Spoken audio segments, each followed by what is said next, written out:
possible aspects of structuralism. Have you seen that famous movie Three Idiots? I believe you must have seen that famous movie Three Idiots. And recall that scene in Three Idiots where Amir Khan enters the scene and say one scene of ragging is going on. So one student, and you know who is that student? All humor in the film is directed at his expense.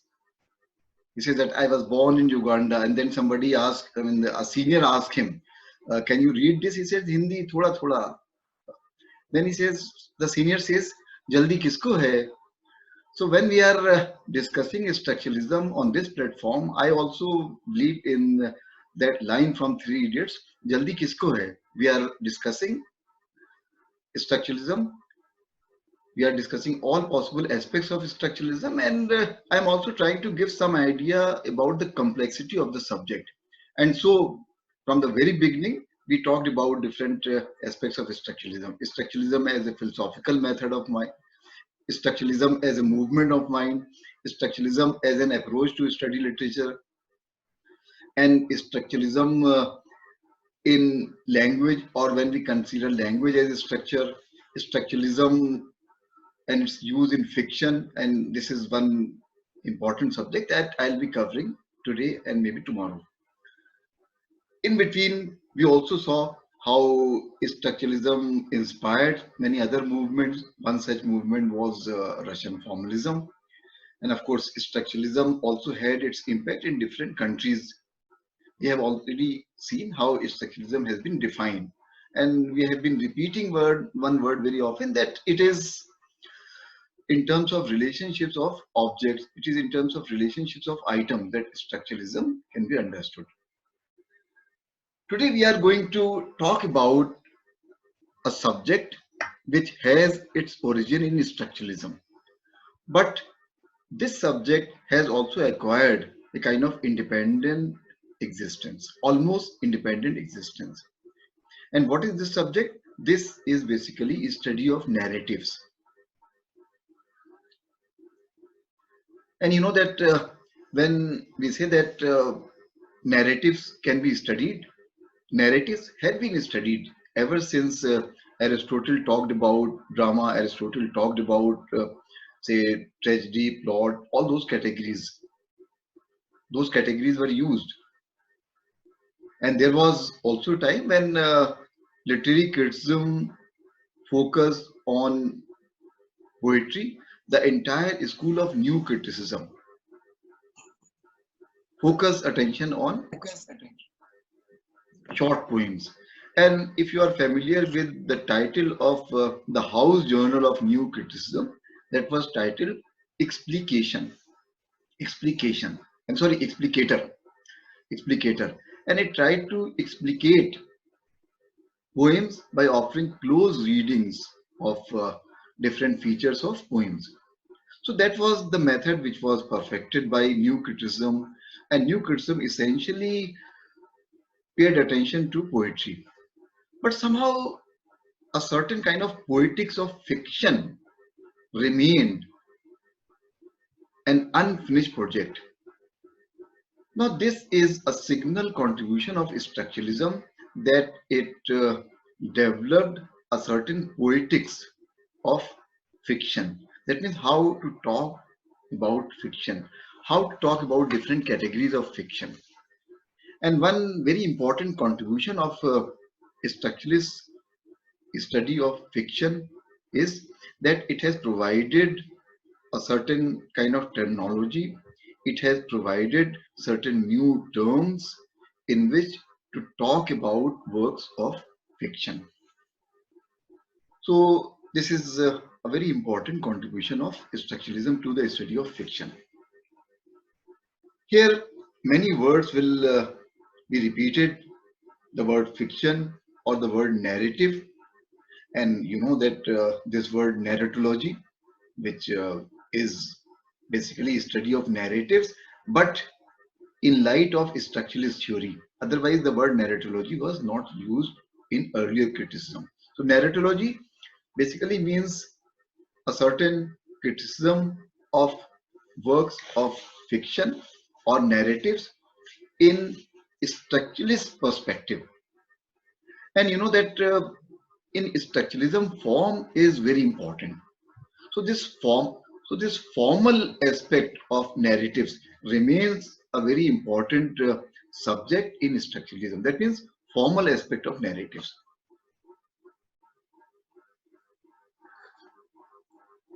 I just posted some notes, some points which you can see while I am discussing something, or maybe later when I am through with these sessions. There are important questions here in the study of narratives. One important question is, what exactly is a narrative? What exactly is a narrative? Then the other question is, what exactly is a novel, or what is meant by the word fiction? These are all related questions. And then other questions, how do we manage time in fiction, right? And are there certain categories whereby we can talk about plot, characters? That means those old categories. Can we talk about those categories in a new manner? And yes, structuralism or structuralist narratology has provided us certain tools. As it happens, some works become more influential than others. Some writers become more influential than others. This is true about structuralist narratology also. And here I can mention two very important names. One name comes from anthropology, and this is the name of Claude Lévi-Strauss. We have already come across this name, Claude, C-L-A-U-D, Claude Lévi-Strauss. And the other name is that of one very important theorist. His name is Vladimir Prop. Vladimir Prop. And I think even if you don't know who he is, you can easily guess the nationality of Vladimir Prop. He is Russian. And you can easily make out if you just consider his name. So what we see here, that these are two important names here. Who was Levi Strauss? We know that Levi Strauss studied myths, right? And Vladimir Prop studied Russian fairy tales. So these are two different genres, myths and fairy tales. Now here we can also devise a kind of typology of narratives where myths stand on one extreme, on one pole, which is something very, very basic, and our modernist fiction, which offers a very complex kind of narratives, it is on the other pole. So from myth to complex fiction, complex modernist fiction, this is a very broad category. And you know that this particular study was presented as a kind of new science of fiction. Interesting words, as a kind new science of fiction, or another, or we can qualify it a new literary science. It was a new literary science. So you see, these two words appear paradoxical: science and literary science.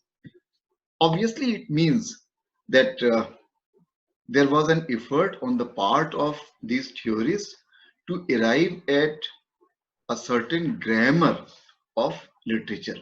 And you know that we have been talking about discovering certain laws of literature when we discussed Russian formalism. We talked about laws of literature when we talked about Northrop Frye, because he offered a very grand narrative of seasons and archetypes and myths with which to interpret literature. So here it appeared as a new literary science, right? So we can possibly mention both these names, Claude Lévi-Strauss and Vladimir Prop. Now their work is very different from each other, very different. For example, Levi Strauss was an anthropologist, and he studied myths, and you know that myths do not appear very complex compared to a work of modernist fiction. But his approach was to see myths as a kind of language. His approach was to see myths in terms of relationships of different elements which are there in a myth. So here it appears very close to what Ferdinand de Saussure did.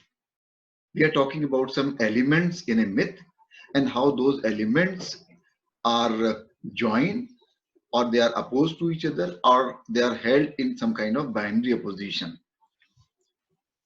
So that means he was viewing myths in terms of some binary terms, in terms of some relationships. And you know that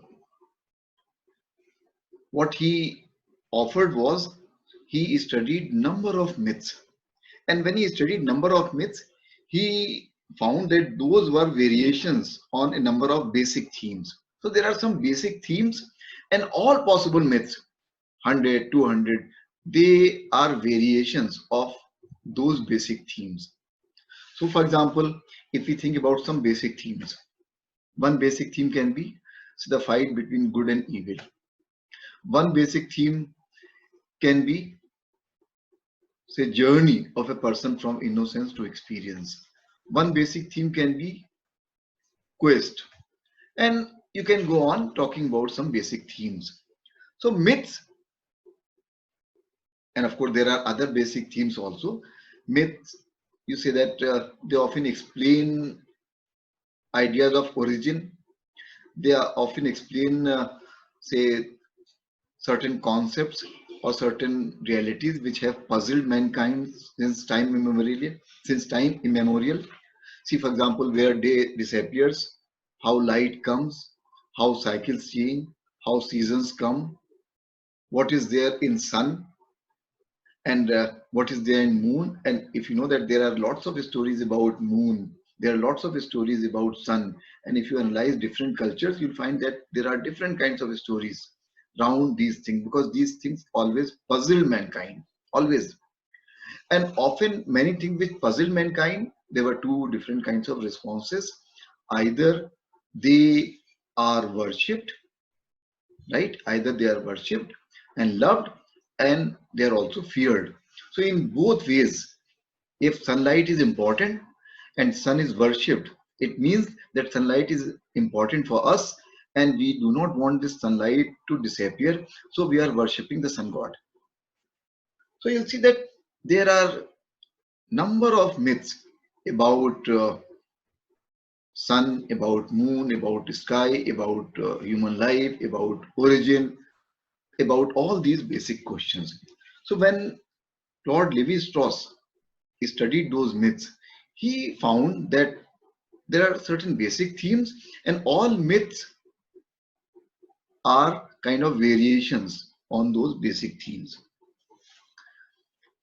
And beneath those myths, one can possibly see certain patterns. There was another interesting concept that Lévi-Strauss advanced. He talked about myths as a kind of language, as a kind of language. And you know that in language, there is a basic minimal unit of sound that is called phoneme. And similarly, there is another basic unit that is called morpheme. And you have morphology and you have phonology. So phoneme, just to define phoneme, you have lots of sounds in all languages, and English language also has lots of sounds. So phoneme is the minimum unit of sound. So for example, if I say bat, there is this ba sound, it's a phoneme. And ta, there is another sound. And longer words use more phonemes or greater number of phonemes. And similarly, morphology, where you can talk about the basic structure of a word. Claude Lévi-Strauss gave another term, my theme, M-Y-T-H-E-M-E, my theme. Now, what is the meaning of my theme? My theme is the basic unit of a myth. That means if we mention a myth, myth consists of number of units, number of parts, and my theme is that basic unit. And you know that myths consisting of my themes, they are a kind of language. And you know that there are also rules of combination, how my themes are combined. There are rules of combination, and maybe Strauss attempt that analysis, which is very complex in nature. But there are those rules of combination, and those can be seen in different myths.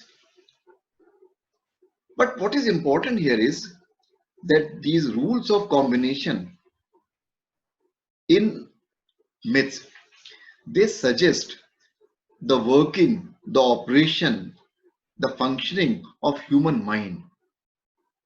So if there is this combination, there are some laws of combination, and if we are studying these laws of combination, then we are getting to know the functioning and the operation of human mind, right?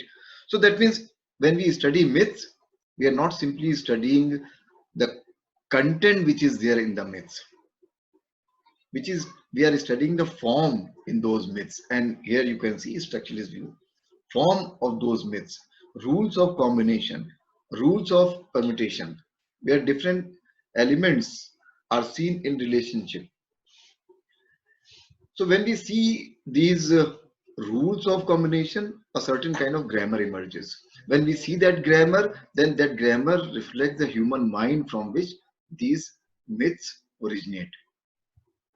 So that means a stimulus is provided, but human mind tries to make sense of that stimulus. Human mind tries to make sense of the world, and then myths originate. So their narrative content is not as important. Say what they are saying, it is not important. What is important is their form, how things are combined. Because when we look at this aspect, how things are combined, then we are learning the processes of human mind. That means human mind does the job of classification. Human mind does the job of, say, thinking in binary terms. And myths reflect that human mind. So that means they are devices to think with. Human mind is thinking through these myths. These are devices to think about our world. This is something which is important, and there is another point which is related to this is, and this is extremely important, that they do not reflect any individual mind. Myths also have a communal nature. Communal means which arise from a community. That means it is not the individual mind which is important in the study of myths. When that mind emerges, when we see those classifications, when we see those binary categories, when we see those rules of combination, and when we see the human mind that does all those things, but this human mind is not the human mind of an individual. This is human mind of a community, a whole group of people, maybe. And that's why you also have national myths. You also have myths which belong to a whole big area, right? Now here, if we apply this concept to the study of fiction, there is a very drastic kind of change suddenly in our understanding of fiction. Very, very drastic. If we concede that in a narrative, and in this case a myth,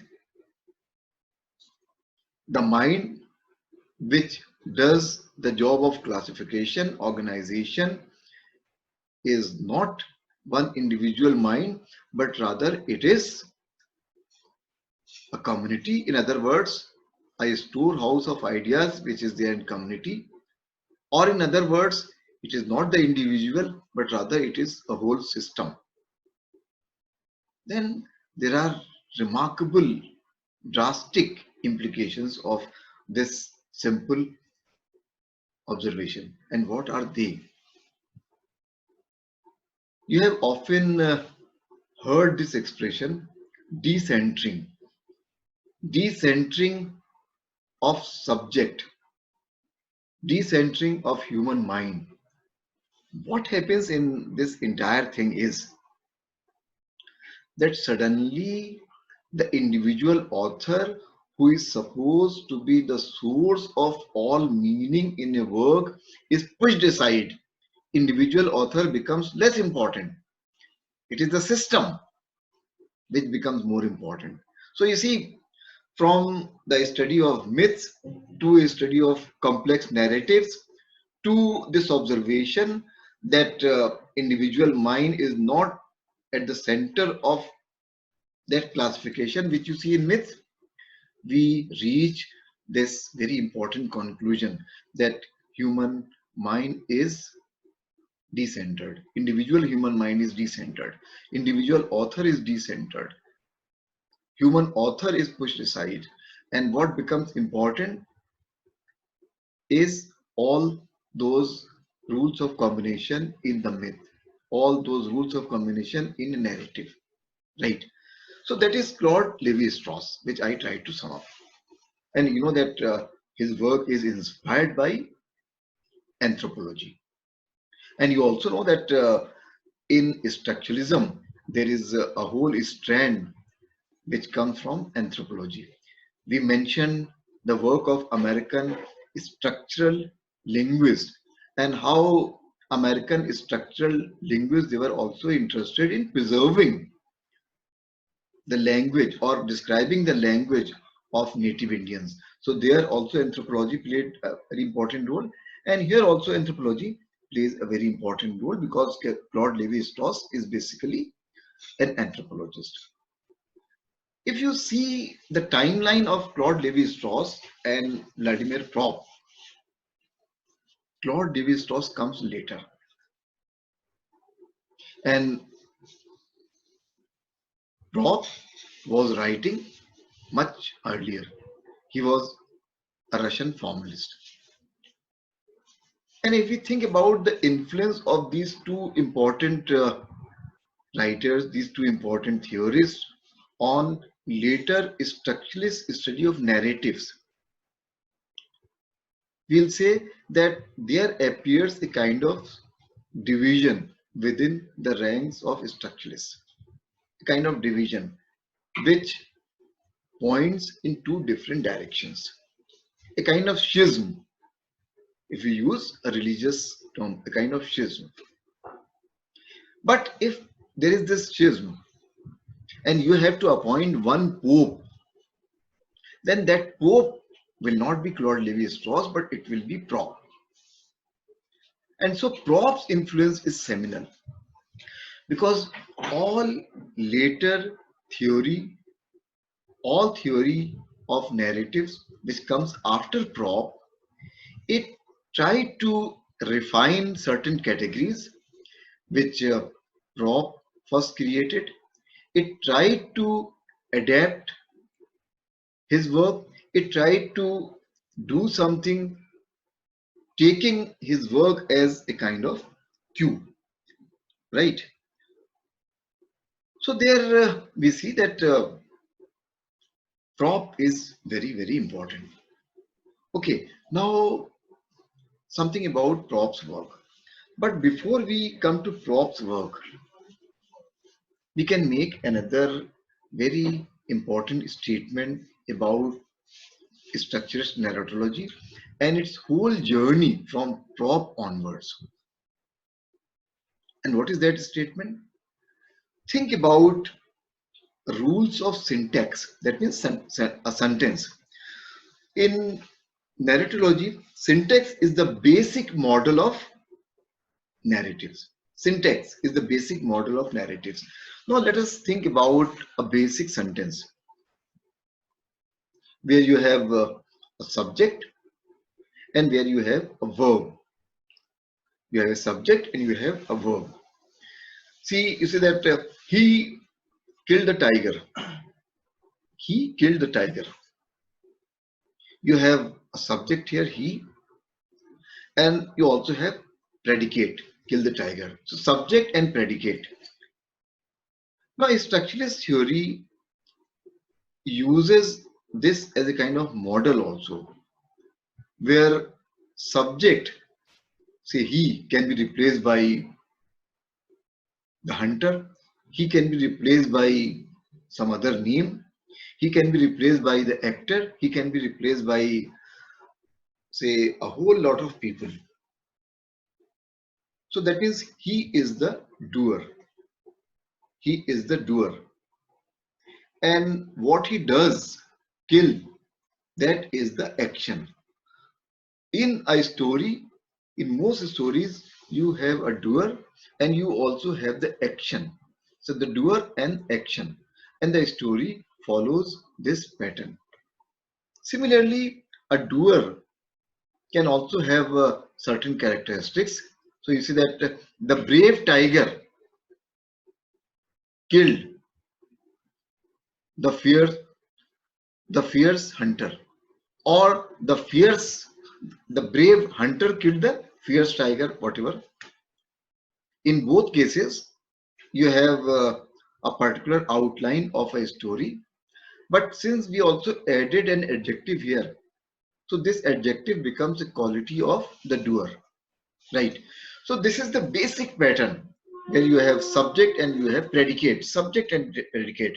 So you have a character and you have all possible actions which emanate from that character, right? So that is the basic model. In fact, a later theorist, Todorov, will use the word narrative syntax. What is the narrative syntax? There are other aspects of this. I'm not discussing that today because say I'm following a particular kind of organization, but in passing I can just mention there are the concepts in language: deep structure and surface structure. Deep structure and surface structure. So basically when we think about a story, we see deep structure, but when we see its realization in various plots, then that is, say, surface structure. And so you see that a basic narrative, and we can also define this in passing, you can have a basic narrative, deep structure, but it may be realized in very different forms. Yesterday I was watching Lion King, which was premiered on Hotstar. And if you see Lion King, I also happen to see its opera version, that is the, say, on Broadway's. And you must have read Hamlet also. You must have seen other versions of Lion King, and you must have seen a movie like Heather also. So in many cases, say there is that deep structure, but that deep structure is realized very differently. So what you see in Lion King, you see a surface structure. What you see in Heather, you see a surface structure. Similarly, there are thousands of stories, narratives, which emerge from Mahabharata. They use that deep structure, but they are realized very differently. And what you see in all those variations, you see a kind of surface structure. Okay, so just coming back to this point that this particular subject, narratology, it takes its cue from basic rules of syntax, where you have a subject and where you also have predicate. So subject and predicate, which is the structure of a sentence. This structure of a sentence, subject and predicate, will be used by Prop. It will be used by A.J. Grimas, another theorist. It will be used by yet another theorist, Todorov, right? And then there will be some kind of reaction against this, a voice against this, a voice against, say, having a kind of master key which can possibly open all doors. And that voice against this master key will come from Roland Barthes, one of the most mercurial minds. We'll come to Roland Barthes later. So let us think about rules of syntax, and I believe we are clear about rules of syntax. Subject and predicate. He killed a tiger. He undertook a journey. He undertook a journey. So he is the subject. Undertook a journey. This is an action. He undertook a train journey. Undertook a train journey, that is predicate, and that is a whole series of actions. And we see that a kind of structure is emerging. A structure of a basic tale. A structure of a basic tale is, or it can be derived from a sentence, syntax, or the structure of a sentence. So what did Prop do? What is the title of his book? Am I audible? Just raise your hand. Am I audible? Raise your hand. Am I audible? Just raise your hand. Just show your hand. Audible? Am I audible? Okay, good. So, yeah, okay. Thank you. Thank you. So when we talk about Prop, first think about the title of his book. Title. And what is the title? Morphology of the Folktale. Morphology of the Folktale. And I believe you are getting some kind of clue. Morphology is a study of word and its structure. Morphology, we use the word in elementary linguistics. We use the word in linguistics, morphology or morphological. In fact, Russian formalists called their approach morphological approach. And the word formalist was a kind of term of disapproval which was used by others. They themselves used the word morphological for their approach. Anyway, so morphology basically is a study of words, a study of the structure of words. And here morphology of folk tales. Folk tales. Folk tale, you understand? In all areas, there are some popular stories which have come down to us by word of mouth often. And later those stories may also be written, fine. But those stories are actually handed down to us. Hope you're following, Maria. They have come down to us. See, many stories, they have been told to us, narrated by our grandmother, and those stories were narrated to our grandmother by her grandmother, and so on. So that means there has been a very strong oral tradition in different cultures, and often in those cultures we have those stories which are called folk tales. You can collect folk tales of different regions. India, for example, is a very diverse country. You have diverse cultures, say people speaking different languages, and in all possible regions, you'll see very different kinds of folk tales.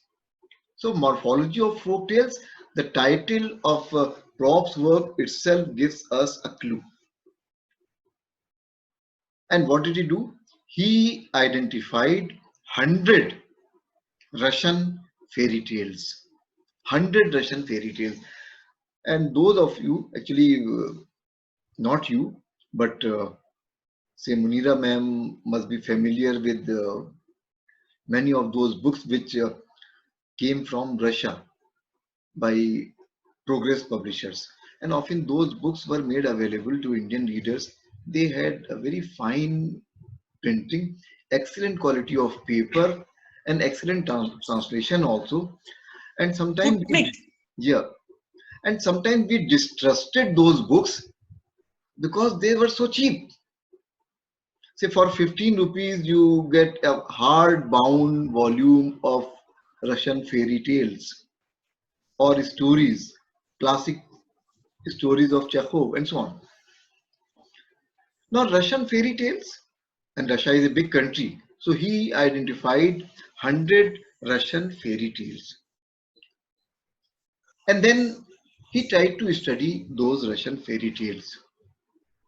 He identified some patterns in those Russian fairy tales, right? And there is one word which you should become familiar with at this stage. The word is function, function, function. Function is an important word in Vladimir Prop's work because function refers to a basic unit of fairy tale. You know that we talked about morpheme, we talked about phoneme, we talked about mytheme, and here we are talking about function. Function is the basic unit, minimal unit in the work of Prop. I'll continue this discussion from this point in the next session.